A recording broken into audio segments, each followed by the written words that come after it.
Good afternoon, Namaskar, Sat Shri Akal, Kem Cho. I am Dr. Priyanka, Assistant Professor, Manav Rachna University. Welcome you all on the live session on the panel discussion on the topic of fear to fair, some discussion, some tips on COVID-19.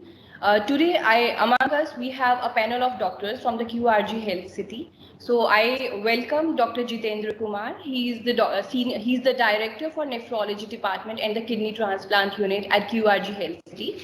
I welcome Dr. Yuvraj Kumar. He is the Director for the Orthopedics Department and the Joint Replacement Unit. I welcome you, sir. I welcome Dr. Pankaj Chhabra. He is the Senior Consultant with the Respiratory and the Sleep Medicine in the QRG Health City. So I welcome all of you, sir.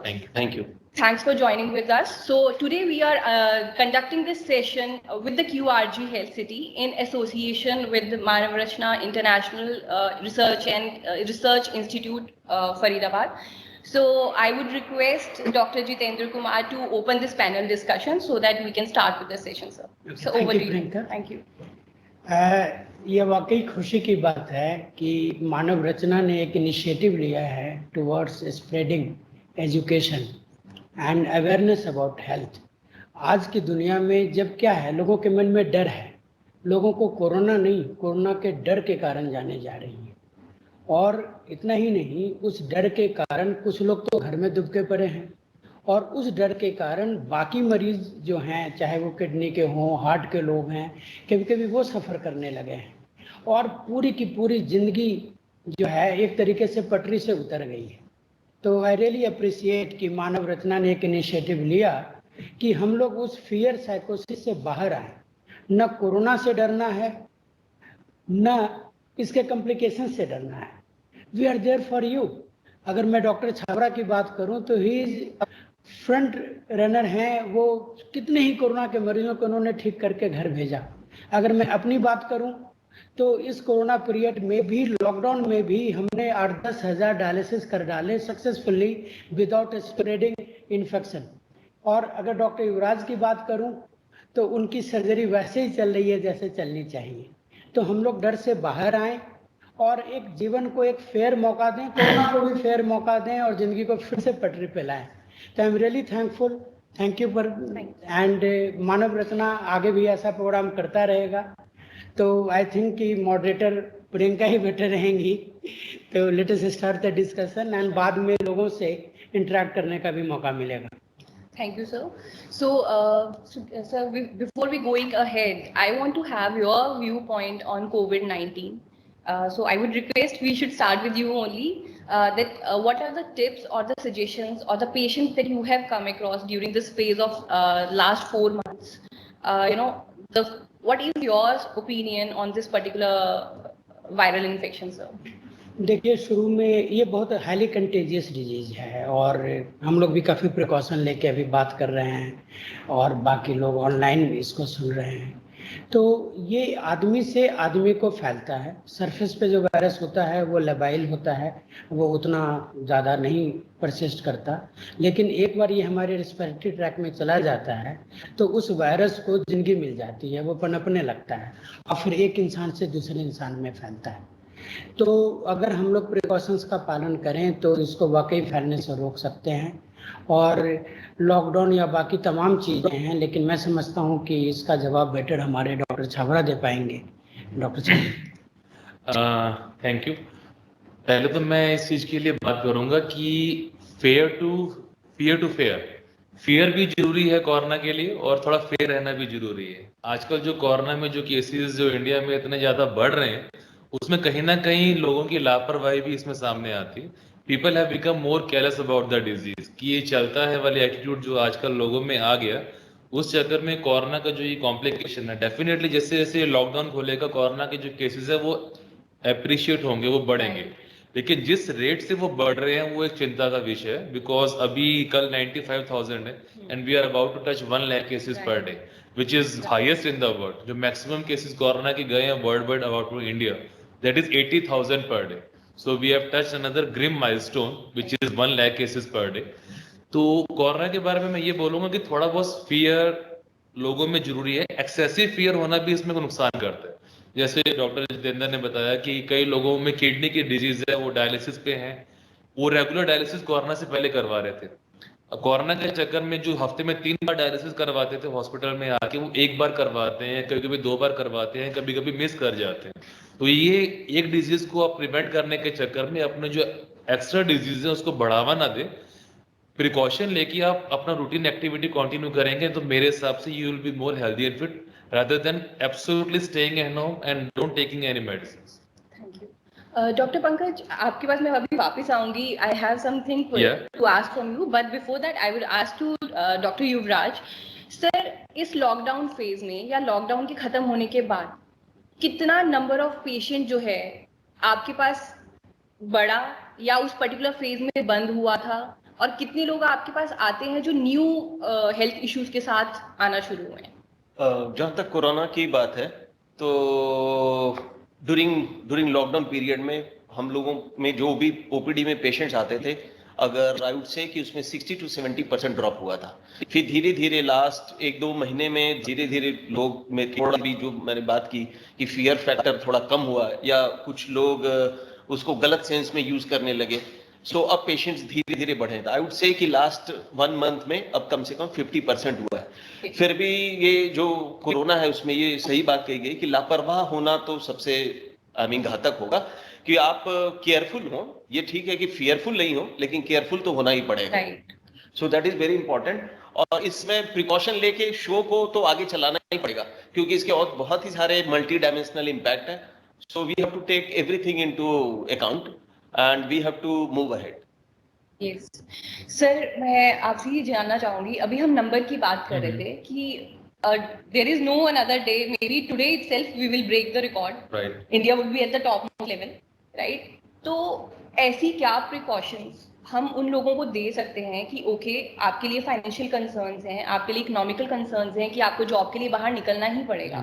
बहुत सारे institutes, malls जो हैं दोबारा से open हो गए हैं, reopen किए गए हैं, इसीलिए कि हम अपनी जीडीपी को मेंटेन करके रख सकें. But there should be some precautions which everybody should take. तो sir, please suggest on that. Show should go on. GDP को बचाना है, अपने रोजगारी को बचाना है, देश की इकोनॉमी को भी बचाना है, और साथ में कोरोना से भी बचना है. Yes, sir. तो इसमें अगर अब मैं प्रिकॉशन की बात करता हूं तो the most important precaution is social distancing and hand hygiene. Social distancing बहुत जरूरी है. लोग आजकल, जैसे अभी मेट्रो भी खुलने वाली है, कुछ हद तक मेट्रो के कुछ ऐप खुल भी गए, तो जो जब तक ये 2 मीटर का जो डिस्टेंस वाला है इसको लोग फॉलो नहीं करेंगे, मास्क लगा के फेस टू फेस बात करना, मास्क लगा के आसपास खड़े होना, उसमें मास्क की एफिकेसी भी खत्म हो जाती है. तो सिर्फ मास्क लगा के नहीं रहना, मास्क लगाने के साथ आपको हैंड हाइजीन भी मेंटेन करनी है. आपको फेस को अननेसेसरी टच नहीं करना है. कई लोग मास्क को नोज तक लगाते हैं और नोज ओपन रहता है. ये लगाया या नहीं लगाया एक जैसा ही, जस्ट लाइक आपने मास्क तो लगा लिया लेकिन प्रिवेंशन कुछ नहीं हो रहा उस चीज को लेके. कई लोग बोलते हैं कि अब तो जो वैक्सीन आएगी उसके बाद ही प्रिकॉशन इसका पूरा लिया जाएगा. तो वैक्सीन आने में तो अभी बहुत टाइम है. तो social distancing, hand washing and hand hygiene, these are the at most potent vaccine for corona. कोई मेरे से पूछता है कि वैक्सीन कौन सी है, तो मैं बोलता हूँ वैक्सीन हमारे पास अभी भी अवेलेबल है, which is social distancing and hand hygiene. अब हैंड हाइजीन में क्या है, कई लोग बोलते हैं कि अल्कोहल आजकल बड़ा फेमस हो रहा है. Alcohol based hand sanitisers are very good. So is plain soap water hand washing. अगर आप मेरे से बोलोगे कि मेरे पास एक अल्कोहल हैंड रब है और एक सोप एंड वाटर है, I will preferably go for soap and water.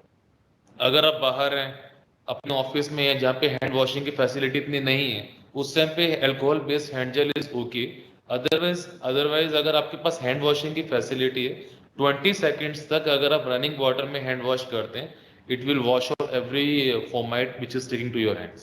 So sir, considering your point, हमें जो सैनिटाइजर्स हैं वो वहीं पे यूज करने चाहिए जहाँ पे हमें सोप एंड वाटर का फैसिलिटी नहीं है. Definitely. Okay, sir, over to you. I want to know the people with the diabetes, or the other comorbidities, they are more prone to have this infection. तो उनके लिए आप कुछ suggestions देना चाहेंगे कि जैसे अगर उनकी कुछ अगली कंसल्टेशन ड्यू है उनके डॉक्टर के साथ, राइट, चाहे वो किडनी डायलिसिस को लेकर है या फिर उनका एक डायबिटिक का रेगुलर चेकअप है, so do they go for that particular schedule consultation या फिर वो उसको डिले कर सकते हैं कुछ टाइम के लिए? देखिए ऐसा है कि आपने देखा होगा कि कोविड एक तरफ तो कुछ लोगों को कुछ नहीं करता, ये सिम्टोमेटिक है। हाँ जी। और कभी कभी जाने भी जा रही है। राइट। तो इसमें हर इंसान कोविड से डिफरेंटली बिहेव करता है। कुछ तो वायरस का कितना लोड गया इस पे डिपेंड करता है, कुछ हमारे इम्यूनिटी पे डिपेंड करता है। तो अदरवाइज अगर कोई यंग हेल्दी इंसान है तो उसमें सिम्टम्स नहीं होने के या एसिम्प्टोमेटिक होने की संभावना ज़्यादा है। लेकिन अगर पेशेंट डायबिटिक है, एल्डरली है, कोई कोमॉर्बिडिटी है, तो उसमें कॉम्प्लिकेशंस के लिए 10-12 गुना ज़्यादा बढ़ जाते हैं। तो ऐसे लोगों को अगर कोविड हो गया तो उनकी जान खतरे में पड़ सकती है। तो प्रिकॉशन तो जैसा बाकी पैनलिस्ट बता रहे हैं सबों को लेना चाहिए। ये मान के चलना चाहिए कि हम सारे पॉजिटिव हैं और एक दूसरे से बच के रहना है। तो इस साइड के साथ अगर बढ़ें तो हम अपने आप को बचा पाएंगे। और अगर डायबिटिक को हुआ तो नोइंग द फैक्ट कि उसमें कॉम्प्लिकेशन ज़्यादा होता है, उसको बस एक व्हाट्सएप यूनिवर्सिटी के चक्कर में नहीं पड़े रहना है। आप प्रॉपरली डॉक्टर को दिखाएं। There are blood test, x-ray है, सीटी स्कैन है, एक बेसलाइन टेस्ट हो जाए, 2-4 दिन में उसे रिपीट करने कि वो स्टेबल है कि भयावह रूप ले रहा है। और अब तो बहुत वेल डिफाइंड प्रोटोकॉल्स हैं कि किस स्टेज को कैसे हैंडल करना है। तो अगर उसे हम संभालते रहेंगे तो वो कोविड होने के बाद, मेरे ऐसे पेशेंट्स हैं जो किडनी फेलियर के हैं या किडनी ट्रांसप्लांट के हैं या डायलिसिस के हैं, जो even at the age of 78-79 covid होकर के भी वापस आए हैं। तो उसमें डरना नहीं है, but they have to seek medical advice as soon as possible. इसके अलावा जो आपने दूसरा सवाल पूछा कि क्या जो बाकी रूटीन कंसल्टेशंस है उसका क्या करें, देखिए एमसीआई ने भी ऑनलाइन प्रिस्क्रिप्शन की वैलिडिटी दे दी है। हमारे हॉस्पिटल में ये फैसिलिटी है कि आप ऑनलाइन दिखा सकते हैं। जो ओपीडी में भी we are taking due precautions. There are green areas जहाँ पे क्लियरली नेगेटिव लोग ही आते हैं, there are positive areas, there are areas जहाँ पे हमें पता नहीं है कि रिपोर्ट लोगों का क्या है। तो हॉस्पिटल्स प्रिकॉशंस ले रहे हैं। तो कोई भी जो क्रोनिक बीमारी के लोग हैं उन्हें just because of the corona अपने हार्ट, किडनी या बाकी बीमारियों को इग्नोर नहीं करना चाहिए। अगर वो उन्हें कोई प्रॉब्लम नहीं है, they can take facility of online consultation या विद प्रिकॉशंस वो ओपीडी अवेल कर सकते हैं कि जिससे कि कोरोना का बचाव भी हो और उनकी गंभीर समस्याओं का समाधान भी होता है। ओके। तो सर जिस तरह से सर्जरीज की हम बात करते हैं, चाहे वो ऑर्थोपेडिक सर्जरीज हैं या किसी भी सिस्टमिक इन्वॉल्वमेंट के लिए है, तो हम किस लेवल तक, कितनी ड्यूरेशन तक हम बेसिकली उन सर्जरीज को कुछ टाइम के लिए प्रिवेंट कर सकते हैं, अगर हम उनको डिफरेंशिएट कर देते हैं मेजर सर्जरीज के लिए या माइनर सर्जरीज के लिए? तो सर हम can you please put your suggestion? जहाँ तक सर्जरी की बात कर रहे हैं वो तो सबसे इम्पोर्टेंट डिपेंड करता है सर्जरी कितनी सीरियसनेस है। सीरियसनेस, अब किसी को acute myocardial infarction, heart attack हुआ है तो उसमें पेशेंट को आना है, तुरंत कराना है, उसमें दे डोंट वेट। सो अगर इमरजेंसी सिचुएशन है, कुछ ब्लीडिंग हो रही है या लाइफ एट रिस्क है, सो वहां when we don't wait for the covid test and straight forward हम लोग पेशेंट को लेते हैं ओटी में एंड ऑपरेट करते हैं। अब बात आती है मॉडरेट। अगर हम 3 भाग में डिवाइड कर देते हैं, माइल्ड, मॉडरेट और सीवियर। अगर मॉडरेट केस है, पेशेंट का फ्रैक्चर हो गया है, वो fracture is a semi emergency, आज भी कर सकते हैं, कल भी कर सकते हैं। तो वैसी स्थिति में हम लोग पेशेंट का टेस्ट कराते हैं, कोविड टेस्ट कराते हैं, आरटीपीसीआर, वो टेस्ट निगेटिव आता है। उसके बावजूद भी हम लोग ओटी में सारे प्रिकॉशन के साथ उसको ऑपरेट करते हैं, लाइक पीपी किट पहनना, पेशेंट्स के और भी रिलेटेड सारे टेस्ट करने। सो अगर बहुत ही इलेक्टिव प्लान है तो उसको जितना हम लोग अपने कंफर्ट के हिसाब से या पेशेंट को इतना तकलीफ है कि नहीं अभी हम थोड़ा डिले कर सकते हैं तो डिले कर सकते हैं। तो मतलब आई वुड से कि इसको माइल्ड, मॉडरेट, सीवियर के हिसाब से या सीरियसनेस के हिसाब से डिलीनिएट करना चाहिए। सर आज के टाइम पे हर किसी के पास ऑनलाइन कल्चर आ गया है, ऑनलाइन वर्क चल रहा है, वर्क फ्रॉम होम चल रहा है। तो इस बीच में मैं बोलूँगी कि सबका जो एक डायर्नल साइकिल जो था ना वो डिस्टर्ब हो चुका है। तो पहले जो हम लोग एक 6 आवर्स 8 आवर्स जॉब करते थे, आजकल वो नहीं है। It's like everybody is working for 24 hours, right? तो अगर मैं हेल्थ केयर प्रोफेशनल्स की बात करूं, they are more into it, क्योंकि कभी भी कोई इमरजेंसी केस आ सकता है, कुछ भी रहता है। तो सर उस टाइम पे like at that particular scenario हमारे जो हेल्थ वर्कर्स हैं उनके लिए हम कुछ ऐसी सजेशंस या रिकमेंडेशंस उनको देते हैं ताकि कोई जैसे शिफ्ट टाइमिंग्स हैं ऐसी कुछ मॉडरेशंस हम उनके लिए कर रहे हैं कि वो लोग एक प्रॉपर स्लीप पैटर्न्स को भी फॉलो कर सकें और वो अपनी इमरजेंसी सिचुएशंस को भी हैंडल कर सकें। तो इसके ऊपर कुछ सजेशन आप देना चाहेंगे? अपना व्यू पॉइंट। हमारा व्यू पॉइंट तो हमारे हॉस्पिटल का यही है कि हमने जैसे पहले कोरोना से पहले काम किया था, हम तो वैसे ही काम कर रहे हैं। Right. We are doing same amount of work we used to do before this corona episode was there. तो हमारी जो शिफ्ट ड्यूटीज में बेसिकली आजकल इस चीज को आप इस तरह बोल सकते हैं जैसे कि ये लोग पहले ऑफिस में जा रहे थे, हाँ जी। क्योंकि हॉस्पिटल इज वन थिंग जिसमें हम घर बैठे काम नहीं कर सकते। राइट। हमको तो फिजिकली इसमें प्रेजेंट होना ही है। अगर कई लोग इस तरह है मेरे जैसे आईटी इंडस्ट्री में जो सर आई एम लोग कमिंग टू दैट। यस, तभी मैंने पहले हेल्थ प्रोफेशनल्स के लिए हेल्थ प्रोफेशनल्स के लिए we don't have this you can say facility of work we are from not privileged, we are not privileged. हाँ जी। तो मैं यही आप सबको बताना चाहती हूँ कि जो हेल्थ प्रोफेशनल्स हैं दे आर ऑलवेज अवेलेबल 24/7।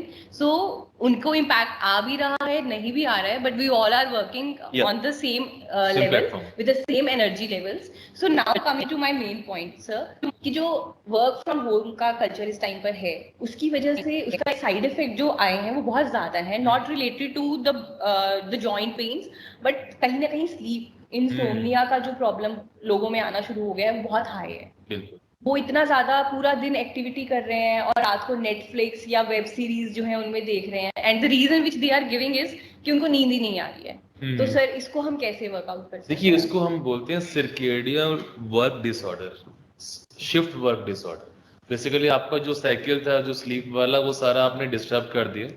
तो स्लीप साइकिल को मेंटेन करने के लिए the first thing which we advise is आपके जो मास्टर बेडरूम है जहां पर आप सोते हैं वहां पर टीवी, फोन, इंटरनेट, लैपटॉप ये नहीं होना चाहिए।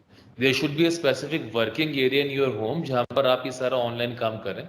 अगर आप रात को डिनर के बाद अगर आपका साइकिल पूरा हो जाता है, आपका काम पूरा हो जाता है, तो bedroom is for sleeping only, it is not for a luxury कि आप इस तरह नेटफ्लिक्स देखेंगे या स्लीप या अमेजन प्राइम वीडियोस, काफी सारे वीडियोस Right. अगर आजकल आ रहे हैं, तो उसमें एक बार आप शुरू हो जाते हैं देखना, there is a very addictive facts. Yes, sir. एक बार आप शुरू करते हैं तो उसके बाद एक एपिसोड फिर 2 एपिसोड वो चलता रहता है। So the first thing is आपका जो कोई भी इस तरह वाला जो इलेक्ट्रॉनिक गैजेट है, बीट योर फोन, अगर आप फोन बहुत इमरजेंसी वाला काम नहीं है, आपने काम पूरा कर लिया, तो फोन को वाइब्रेटर मोड पे डाल दीजिए।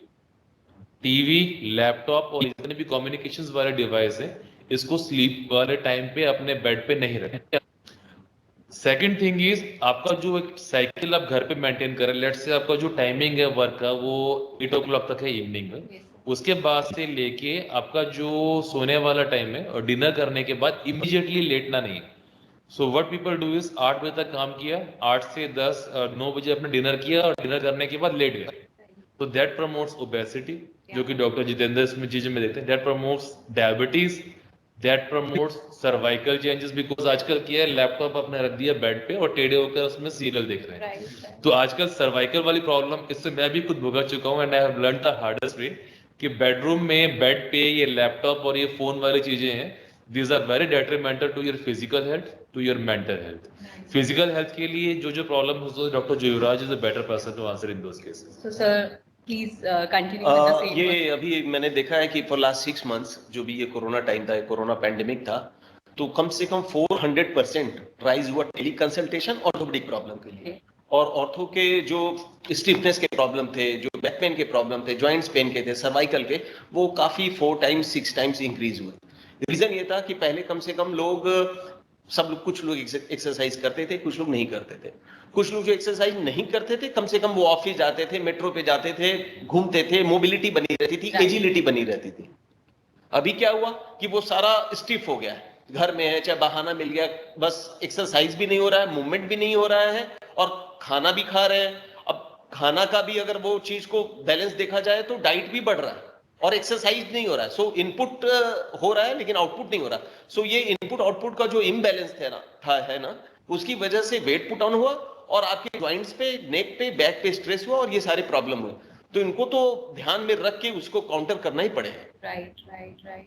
और सर इसके साथ साथ एक चीज और है कि हम स्प्रेज यूज करते हैं पेन किलर स्प्रेज यूज करते हैं या फिर मेडिसिन का इनटेक करते हैं, ठीक है, लोगों में ये एक क्लैरिटी है, आई थिंक अभी इतना लोगों में अवेयरनेस है मेडिसिन इनटेक का कि हमें हर चीज के लिए पेन किलर्स नहीं खाने हैं, या मुझे अगर चेस्ट पेन हो रहा है तो डेफिनेटली वो एसिडिटी की वजह से भी हो सकता है क्योंकि मैं बहुत देर से सिटिंग में हूँ। तो ऐसे सिनेरियो में people what is the best advice that we can suggest कि हमें मेडिसिन नहीं खाना तो उस पर्टिकुलर टाइम में जहाँ पे पेन का लेवल बहुत ज्यादा हाई है, इंटेंसिटी बहुत ज्यादा है, तो हम उसको कैसे कंट्रोल कर सकते हैं? जहां तक पेन की बात है, सबसे इंपॉर्टेंट है कहाँ का पेन है और कितना सीरियस है। जो आपने बात की चेस्ट पेन है, चेस्ट पेन सबसे सीरियस हार्ट अटैक हो सकता है ना। सो अगर हार्ट अटैक है तो वैसी स्थिति में उनको आइडेंटिफाई करने का, पेशेंट को स्वेटिंग हो सकती है, घबराहट हो सकती है, तो वैसी स्थिति में तो हॉस्पिटल जाने के अलावा कोई दूसरा ऑप्शन नहीं। अगर और भी कहीं पेन की बात करते हैं, नेक पेन की, बैक पेन की, तो वैसी स्थिति में आप अगर बेस्ट कर सकते हैं, सिकाई कर सकते हैं, कोल्ड फर्मेंटेशन कर सकते हैं, लोकल ऑइंटमेंट लगा सकते हैं। अगर उससे भी पेन कंट्रोल नहीं हो रहा है तो paracetamol is the safest analgesic, वो लेना चाहिए। एंड वैसी स्थिति में पैरासिटामोल लेके आप आगे बढ़ सकते हैं। अगर उसके बाद भी पेन रहे तो आप डॉक्टर को कंसल्ट करें। ठीक है सर, हम इस डिस्कशन को आगे कंटिन्यू करेंगे। बीच में मैं कुछ क्वेश्चंस लेना चाहती हूँ जो हमारी ऑडियंस की तरफ से आ रहे हैं। How to improve our diet, metabolism and the kidney functions? इसी डिस्कशन को कंटिन्यू करने में मदद मिलेगी इस क्वेश्चन से। बहुत पेशेंट्स कोरोना के कारण बीच में ओपीडी में नहीं आ रहे थे, और जब 2-3 महीने के बाद वो आए तो उनका वजन 10-15 किलो बढ़ गया था, शुगर डिरेंज हो गया था, यूरिक एसिड बढ़ गया था। तो देखो, एक वर्ड है जिसे मेटाबॉलिक सिंड्रोम या सिंड्रोम एक्स बोलते हैं। ये क्या है? आप ऐसे समझो कि कुछ बीमारियां भगवान देता है और कुछ बीमारियां हम लोग खुद खरीद लेते हैं, जैसे मोटापा, कोलेस्ट्रॉल का बढ़ना, फैटी लीवर उसमें आना, यूरिक एसिड का बढ़ना, शुगर का बढ़ना और बीपी का बढ़ना। तो ये गलत जीवन शैली के कारण, गलत लाइफ स्टाइल के कारण, आप ऐसे समझो, मोस्ट ऑफ द टाइम्स जो वेस्टर्न लाइफ स्टाइल को हम गलत ढंग से फॉलो कर लेते हैं। अब आप विदेशों में जाओ तो आप देखोगे कि इवन 70 ईयर्स की महिला भी ट्रैक सूट पहन के जॉगिंग कर रही है। वो हम लोग नहीं करते, लेकिन उनका गलत वाला एस्पेक्ट जो है वो उनके कार्स, उनके बर्गर्स और उनके उन चीज़ों को हम लोग फॉलो करने लगे। तो और लॉकडाउन एक बहाना मिल गया। हमारे घर में भी वो डेली इट वाज एक्सपेरिमेंट कि कभी गुलाब जामुन बन रहे हैं, कभी रसगुल्ला बन रहा है, कभी पिज्ज़ा बन रहा है।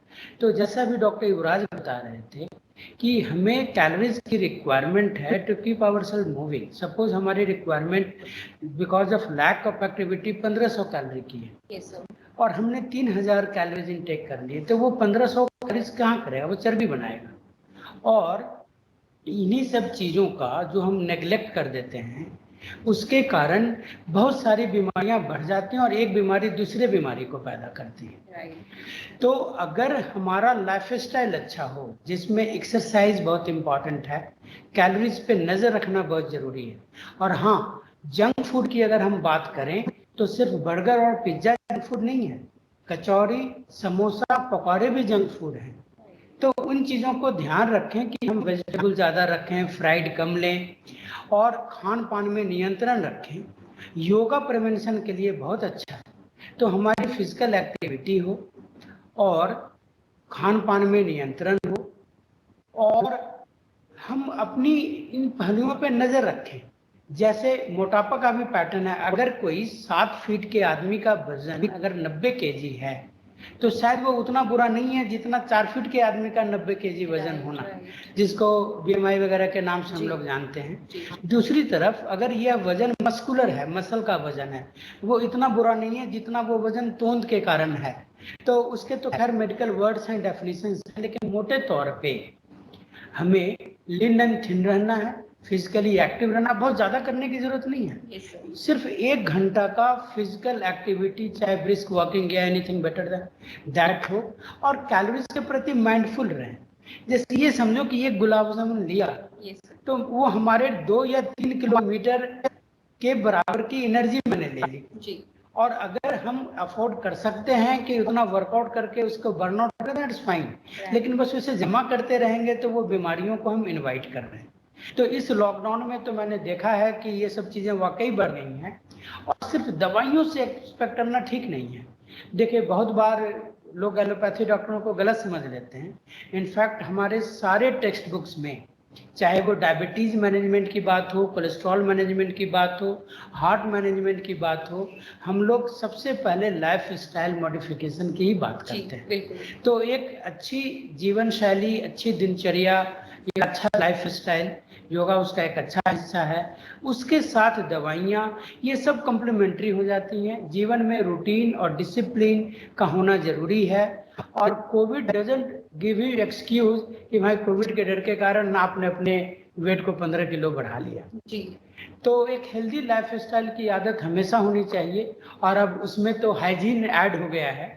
और ये सब जो हम मास्क की बात कर रहे हैं, सोशल डिस्टेंसिंग की बात कर रहे हैं, I think doctor Savara would agree कि ये सिर्फ कोविड ही नहीं, ये स्वाइन फ्लू, टीबी, बहुत चीज़ों से आपको बचाएगा। बहुत सारी चीजें इस तरह से फैलती हैं।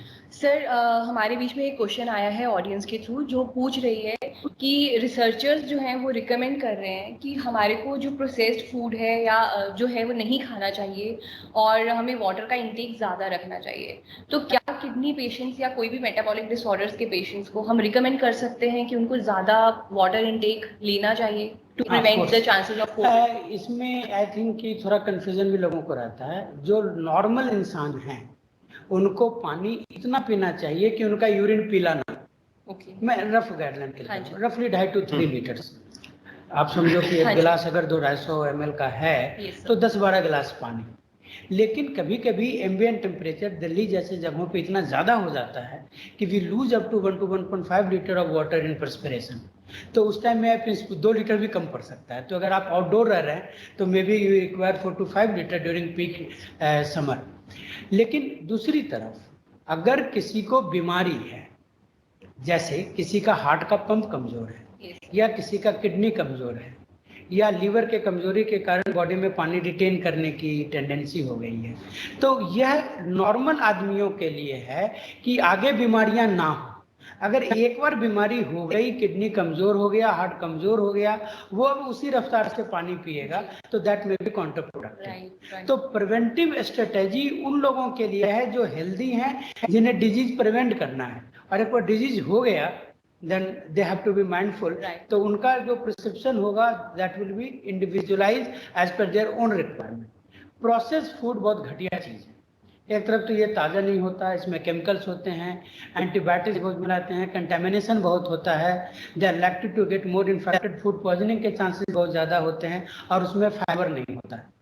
तो जब भारत जैसे देश में जो हम कृषि प्रधान हैं, तो सिर्फ वही कहा ना कि पाश्चात्य शैली का गलत अनुकरण, जस्ट बिकॉज कि वो महीनों पुराना वो चिकन की टिक्की वैसा ही बर्गर खाएं, उससे अच्छा आप ताज़ा बना के खा लो। और जितने भी फूड में कलर्स ज़्यादा रहेंगे, कलरफुल फूड, फाइबर ज़्यादा रहेंगे, वेजिटेबल ज़्यादा रहेंगे, वो अपने आप वो सब आपके इम्यूनिटी को बढ़ाने में मदद करेंगे। तो बस बहुत ज़्यादा रॉकेट साइंस इसमें नहीं चाहिए। और अब जैसे मेडिटेरियन फूड का एक फैशन आया था, तो उस एरिया के लोग उस फूड से कार्डियोलॉजिकल डिजीज से प्रोटेक्टेड होते हैं। तो हर जगह की एक खासियत होती है। अब हमें कोई जरूरी नहीं है कि मैं एवोकाडो ही खाऊं, हमारे इन एंड अराउंड बहुत सारे ऐसे हेल्दी फूड हैं, हम गाजर, मूली, खीरा खा करके भी अपना सेहतमंद रह सकते हैं। तो we can look around for healthy food. आप समझो शुद्ध देसी खाना खाने वही बेटर है। सर, कमिंग टू यू, हमारे जो ऑडियंस में पूछा जा रहा है, काफ़ी लोग इस चीज़ को जानना चाहते हैं कि आज के टाइम में बहुत ज़्यादा नेक पेन, बैक पेन जो है बहुत कॉमन हो गई है क्योंकि सिटिंग बहुत ज़्यादा बढ़ गया है। तो आप कुछ ऐसा एक्सरसाइज रिजीम जो है उनको रिकमेंड करना चाहेंगे कि कितने घंटे का सिटिंग जो है बेसिकली एक बना रहना चाहिए और उसके बाद उठ के उनको कुछ जो है वर्जिश, जिसको व्यायाम हम बोल सकते हैं, करेंगे? ये जैसा मैंने पहले डिस्कस किया कि जो घर वर्क फ्रॉम होम हो रहा है या बाहर आउटडोर की एक्टिविटीज बंद हो गई है, बाहर ट्रेनिंग बंद हो गया है, एक्सरसाइज बंद हो गया है, तो अगर ऊपर से बात करें, नेक पेन है, शोल्डर पेन है, एल्बो है, नी जॉइंट पेन है, बैक पेन है, वो सारी समस्याएं अभी बढ़ती जा रही हैं। सिंपल सा रीजन है, एक्सरसाइज नहीं हो रहा है ना, स्टिफनेस बढ़ता जा रहा है। सो जहां तक रिजीम की बात है, अगर कोई बंदा बैठ के काम कर रहा है, अगर लैपटॉप पे काम कर रहा है, सॉफ्ट IT का बंदा है या कोई भी है, लगातार काम कर रहा था, आई वुड से कि 50 मिनट्स के बाद एक बार 5 to 10 मिनट्स के लिए उठना चाहिए और थोड़ा स्ट्रेचिंग करना चाहिए। ओके। ठीक है, आप जो टेबल कुर्सी पे जो बैठे हैं, अगर आपका लैपटॉप का पोस्चर ऐसा है तो उसको करेक्ट करना चाहिए कि आपका आई कांटेक्ट उससे किस पैरेलल पोजीशन में हो। आप जिस तरह से नेक को अगर आप फोल्ड करके रखते हैं, नेक आपने ऐसे रखा है, नेक जैसे जैसे आप आगे बेंड करते जाते हैं तो आप stress between the intervertebral disc, जो सर्वाइकल डिस्क है, उसके बीच में जो इंट्राडिस्कल प्रेशर है वो बढ़ता जाता है। जैसे जैसे आप बेंड करते हैं तो इंट्राडिस्कल प्रेशर बढ़ता जाता है। सो अपने पोस्चर को ठीक रखना है ना, और आपके जो इलेक्ट्रॉनिक डिवाइसेस उसको यूज करने का जो आपका एंगल है उसे ठीक रखना है, प्रॉपर एक्सरसाइज करना है, और अपने आप को लॉन्ग ड्यूरेशन एक ही पोस्चर में लॉन्ग ड्यूरेशन तक काम नहीं करना, बीच बीच में इंटरवल देके स्ट्रेचिंग एक्सरसाइजेस करना। ऑफिस में बैठे हुए हैं, बीच में 1 घंटे के बाद बाहर निकल गए, 5 मिनट थोड़ा मूव कर लिया। सो इन दिस वे आप थोड़ा सा अपने आप को हेल्प कर सकते हैं। सर, बहुत सारे लोग हैं इंडिया में जिनको सिर्फ अभी कोविड की वजह से प्रॉब्लम नहीं होना शुरू हुआ है। बहुत सारी आई वुड से बैक्टीरियल या वायरल इन्फेक्शंस है जिसका इम्पैक्ट हमारी चेस्ट के ऊपर पड़ता है। उनको बहुत सारे ब्रीदिंग इश्यूज रहते हैं। मोस्ट कॉमन जैसे asthma is one of the problem. बच्चों में एस्थमा बहुत कॉमन रहता है। तो आज का एक नया ट्रेंड है कि हर किसी ने अपने घर में नेबुलाइजर्स रखने शुरू कर दिए हैं, और उनको ये भी पता है कि हमारे डॉक्टर ने ये वाला जो है बाइल हमें यूज करने के लिए बोला था, तो हम उसको डाल के नेबुलाइजर आराम से ले लेंगे। तो आप क्या रिकमेंड करना चाहेंगे कि कितना नेबुलाइजर एक डेली बेसिस पे या रेगुलर बेसिस पे कोई भी एज ग्रुप में हम रिकमेंड कर सकते हैं, और उसका अगर एक्सेसिव यूज है तो उसका क्या हार्मफुल इफेक्ट जो है किसी पर आ सकता है?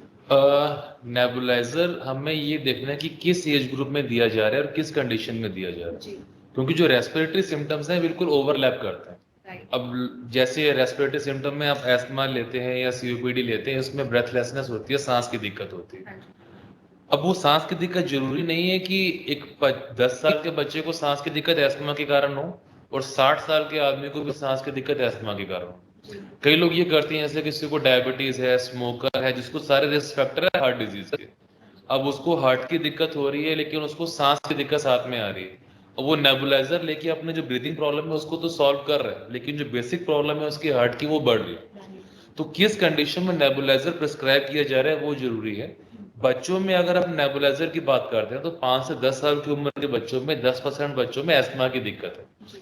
कई लोगों में एस्थमा भी नहीं, के बच्चों में एस्थमा भी नहीं होता, लेकिन जिससे वायरल ब्रोंकाइटिस हो गया, वायरल इन्फेक्शन हुआ, गला खराब हुआ, उन्हें खांसी हो रही है, उन बच्चों में हम टेम्पररी 2 to 3 वीक्स के लिए नेबुलाइजर दे देते हैं, विच इज एब्सोल्युटली सेफ।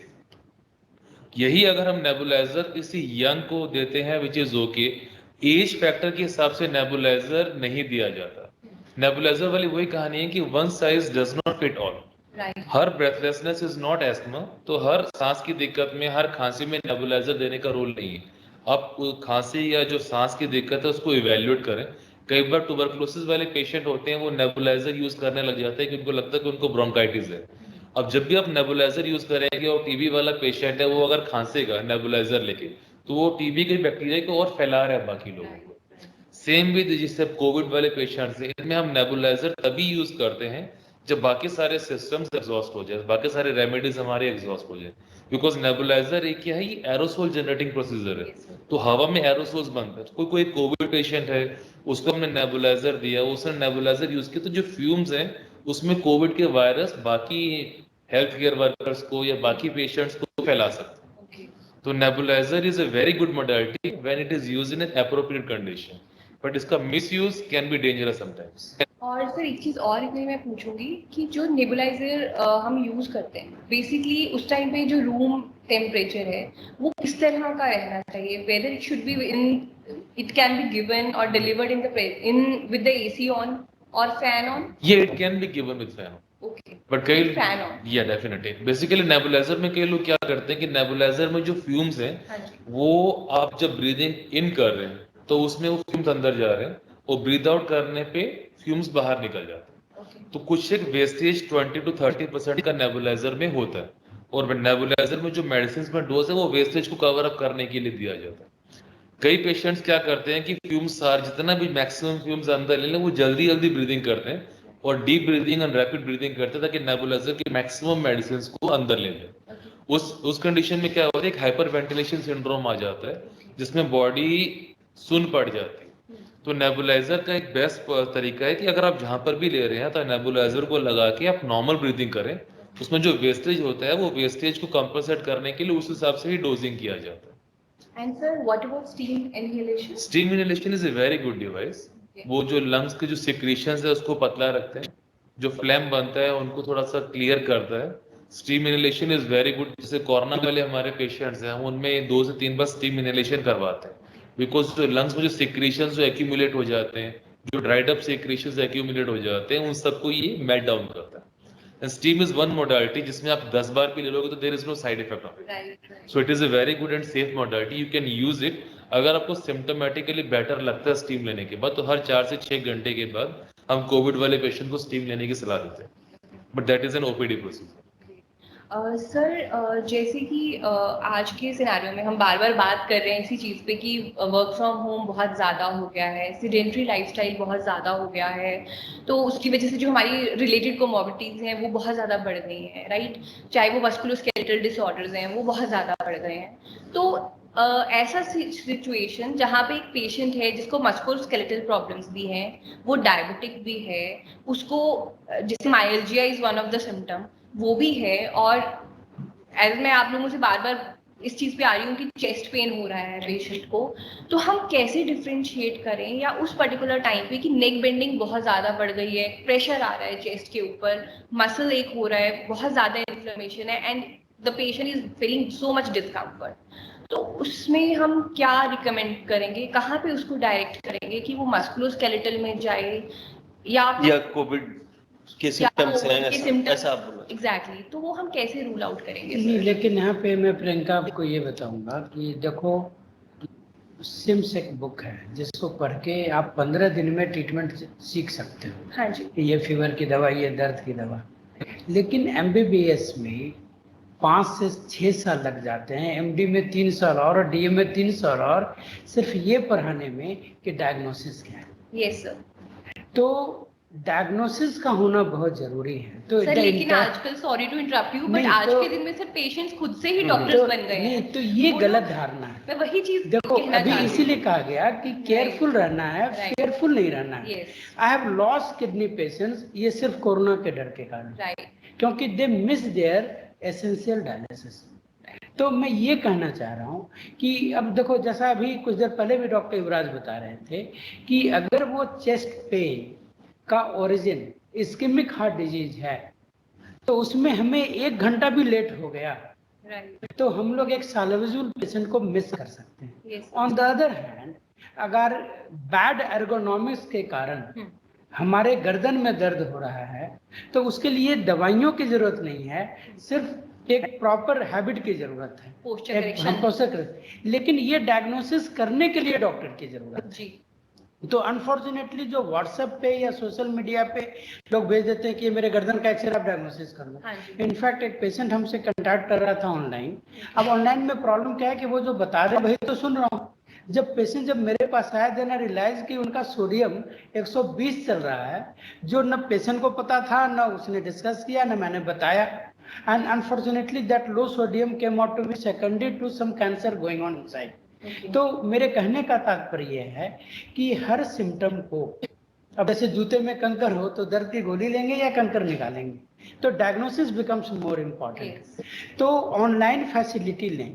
बहुत बार ऑनलाइन फैसिलिटी में जब पेशेंट डॉक्टर से डिस्कस करता है तो बहुत चीजें एविडेंट हो जाती है बाय हिस्ट्री अलोन, लेकिन बहुत बार पेशेंट को हाथ लगाकर देखना जरूरी होता है, इन्वेस्टिगेशन जरूरी होते हैं, and diagnosis has to be made. एक बार डायग्नोसिस हो गई एंड ये इन्होंने बता दिया कि वो पोस्चुरल है, then you can afford to relax.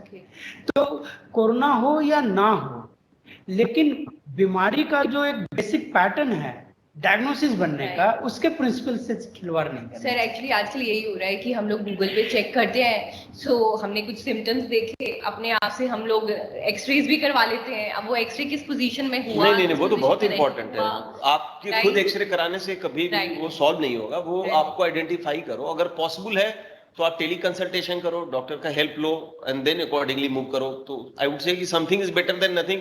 अगर आप फिजिकली हॉस्पिटल नहीं आ सकते हो तो ऑडियो कंसल्टेशन, वीडियो कंसल्टेशन करके कम से कम उसको नैरो डाउन किया जा सकता है। जी सर, हमारी ऑडियंस ये जानना चाहती है कि बहुत सारे लोगों का ये सेम क्वेरी आया कि हमारी जो मदर है या जो कई कह रहे हैं हमारी जो वाइफ्स हैं नो, वो घर में काम कर रही हैं इस टाइम पे, तो इसका मतलब वो फिजिकल एक्टिविटी कर रही हैं, लेकिन हम वो लोग फिर भी साथ में कह रहे हैं कि मुझे बैक पेन हो रहा है या मुझे नी जॉइंट में पेन हो रहा है, तो क्या वो फिजिकल एक्टिविटी सफिशिएंट है उनके लिए या फिर उनको एक स्पेशल रिजीम फॉलो करना पड़ेगा? ये जहां तक बात है ना कि फिजिकल एक्टिविटी, लोग बोलते हैं कि मैं तो ऑफिस जा ही रहा हूँ, मैं तो घर पे काम कर ही रहा हूँ, मैं तो फिजिकली एक्टिव हूँ। ये टोटल दो अलग अलग बात है। फिजिकली एक्टिव होना और घर का काम करना दोनों अलग अलग चीज है। रही बात फीमेल और मेल की, सो ये देखा गया है कि फीमेल को 4 टाइम्स ज्यादा टेंडेंसी होती है डिजेनरेटिव जॉइंट डिजीज की। सो अगर जॉइंट्स पेन है, अगर मेल और फीमेल को दोनों को देखा जाए तो फीमेल्स में ज्यादा है टेंडेंसी। और ऐसी स्थिति में जो घर में जो भी प्रॉब्लम हो रहा है, तो आई वुड सजेस्ट कि वो जो मैंने पहले भी बात की, अपने लाइफ स्टाइल को चेंज करना है, एक्सरसाइज को इंक्लूड करना है, डाइट पे ध्यान देना है। अगर ये सब करेंगे तो काफी हद तक आपको मदद मिलेगी। जी सर, बहुत सारे लोग जो है वो इन्फेक्शन से बचने के लिए डबल लेयर मास्क पहन रहे हैं और उसके बाद जब वो एक्टिविटी में आते हैं तो उनको बहुत ज्यादा सफोकेशन होना शुरू हो जाता है। तो उस कंडीशन में हमें बेसिकली उनको क्या एडवाइस करना है कि एक डबल मास्क ही पहने, और अगर उनको स्पेसिफिक टाइम पे ब्रेथलेसनेस हो रही है या कोई एक्टिविटी कर रही है उस टाइम पे they can been off the mask. तो सर प्लीज। पहली चीज तो डबल मास्क लगाना क्यों है? So because they have कहीं the पे dilemma, no, कि हम डबल पहन रहे हैं, हमारे डबल प्रोटेक्शन हो रहा है, डबल प्रोटेक्शन, हाँ, ऐसा सोच रहे हैं। ये एक मिथ है, डबल मास्क नहीं देना। और फ्रैंकली से कि गवर्नमेंट ऑफ इंडिया ने या WHO ने कुछ गाइडलाइंस बनाई हुई है कि आप किस पेशेंट को या किस पर्सन को कौन सा मास्क डालें। कई बार ये हमने देखा, पेशेंट आते हैं या फिर बाहर हमको मिल जाते हैं लोग घूमते हुए N95 मास्क लगा के, वो N95 मास्क लगा तो लेकिन साइड से हर तरफ से लीक हो रहा है। So that N95 is equivalent to not wearing anything. कई बार पेशेंट क्लॉथ मास्क लगा के हॉस्पिटल के अंदर आ जाते हैं। अब वो क्लॉथ मास्क कितना बेनिफिशियल है और N95 कितना बेनिफिशियल है और डबल मास्क कितना बेनिफिशियल है, इसके बारे में हम बात करते हैं। N95 मास्क सिर्फ हेल्थ केयर वर्कर्स के लिए, जो सर्जिकल मास्क है ये हेल्थ केयर वर्कर्स के लिए। फॉर अ जनरल पब्लिक, अगर आप बेसिकली मार्केट में जा रहे हैं या फिर आप सब्जी मंडी में जा रहे हैं या कुछ अपने ग्रोसरीज वगैरह लेने जा रहे हैं, तो plain cloth mask is equally effective. और क्लॉथ मास्क अगर आप लगा रहे हो, घर पे आदमी क्लॉथ, अभी एक आयरनी है, ये स्टडी आई है कि अगर इंडिया में हर कोई आदमी apart from health care worker जो ले मैन है वो क्लॉथ मास्क लगाता है तो 1 मंथ के अंदर कोरोना का जो ट्रांसमिशन है वो खत्म हो जाएगा। तो 1 महीने में जहाँ पे हम कोरोना को खत्म कर सकते हैं वहां पर हम इसको अभी बढ़ावा दे रहे हैं। और दैट इज जस्ट बिकॉज कि not everyone is taking adequate precaution and wearing mask and hand hygiene. आपको डबल मास्क नहीं लगाना, double mask is of no use. अगर आप कोई फिजिकल एक्टिविटी करते हो और आपने N95 मास्क लगाया है तो कहीं पे स्टडीज आई हैं कि लंग रप्चर होने के चांस रहता है। तो अगर आपको Stearns physical activity, normal walk के लिए बात नहीं कर रहा, स्टर्नस फिजिकल एक्टिविटी जिसमें अपने स्प्रिंटिंग हो गया या मैराथन वगैरह कर रहे हैं, उस कंडीशन में आप N95 मास्क नहीं लगाए, प्लेन क्लॉथ पतला वाला मास्क लगा के आप रनिंग कर सकते हैं तो that is equally good. But I will not suggest anyone to wear double mask. And sir, what about the handkerchiefs? Something is better than nothing.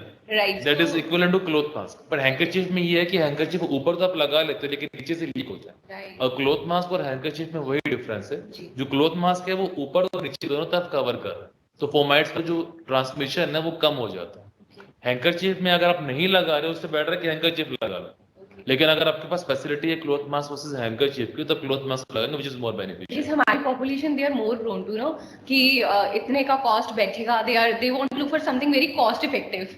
तो मास्क नहीं लिया, हैंकरचीफ लिया, गमछा लगा लिया, the most commonest practice people. Important thing is the discipline. Yeah. अगर आप जो भी यूज कर रहे हो अगर डिसिप्लिन के साथ कर रहे हो तो ठीक है। अब अगर वो बात कर रहे हैं, अगर कॉस्ट की बात कर रहे हैं तो कहीं ना कहीं कॉम्प्रोमाइज हो जाएगा वो। जी सर, ऐसे कुछ और क्वेश्चंस आ रहे हैं हमारे पास, जैसे कि वो पेशेंट्स पूछ रहे हैं, ऑडियंस पूछ रही है कि how safe it is to get the surgery done in a hospital at this present scenario when there are so many COVID patients admitted. देखो, बाहर मंडी में आपको पता भी नहीं कि किसको क्या है। जी।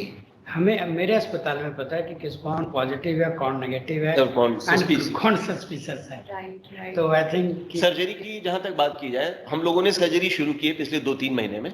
सर्जरी के लिए सेपरेट हमारा ऑपरेशन थिएटर है। अगर जो कोविड पॉजिटिव पेशेंट्स होते हैं उनके लिए एक सेपरेट ऑपरेशन थिएटर है। पेशेंट्स को रखने के लिए भी प्री ऑप जो एरिया है, पोस्ट ऑप एरिया है, वो सारा सेग्रीगेटेड है। सो आई वुड से कि सर्जिकल ब्लॉक ही सेपरेट है, सर्जिकल ओटी सेपरेट है और pre op post op area separate है।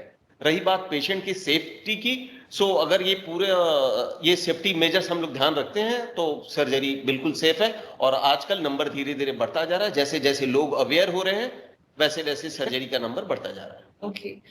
Sir, what are the basic precautions a patient has to take if he or she has some chronic problems? It may be musculoskeletal, it may be respiratory problems, or any systemic problems. देखिए, chronic बीमारी का मतलब ये हुआ कि जो रफली more than 3 to 6 month से है। Yes, sir. तो ऐसे लोग वल्नरेबल होते हैं, वो हर चीज के लिए वल्नरेबल होते हैं। हाँ जी। जैसे अगर किसी की किडनी कमजोर है, अब उसे इन्फेक्शन हो गया तो वो क्रिएटिनिन टेम्पोररी बढ़ जाएगा। किसी का लंग्स कमजोर है, उसे रेस्पिरेटरी ट्रैक्ट इन्फेक्शन हुआ तो वो डिकम्पेंसेट कर जाएगा। Yes, किसी का लीवर कमजोर है और वो एक अल्कोहल का बहुत ले लिया तो maybe the liver can decompensate. So is about muscular disorders. Yes, sir. तो क्रोनिक वाले मरीजों में इनफैक्ट हम लोग डिजीज को क्योर तो नहीं कर पाते, लेकिन फिर भी बहुत सारे वेल डिफाइंड प्रोटोकॉल्स हैं कि उनके बीमारी को हम नियंत्रण में रख सकते हैं। तो मैं तो क्रोनिक बीमारी को एक कुत्ते की तरह मानता हूँ कि जैसे कुत्ते को बांध दो तो कुत्ता हार्म नहीं करेगा। हाँ, कुत्ते को खुला छोड़ दो देन इट्स प्रॉब्लमेटिक। तो अगर किसी को डायबिटीज है और वो विथ डिसिप्लिन अपने शुगर को कंट्रोल में रखता है तो he is as normal as anybody. Right, sir. लेकिन वो लापरवाह है, वो भूल जाता है कि वो डायबिटिक है, जी। दवाइयाँ नहीं लेता या रूटीनली टेस्ट नहीं कराता, मीठा खाता है, then he is making himself vulnerable.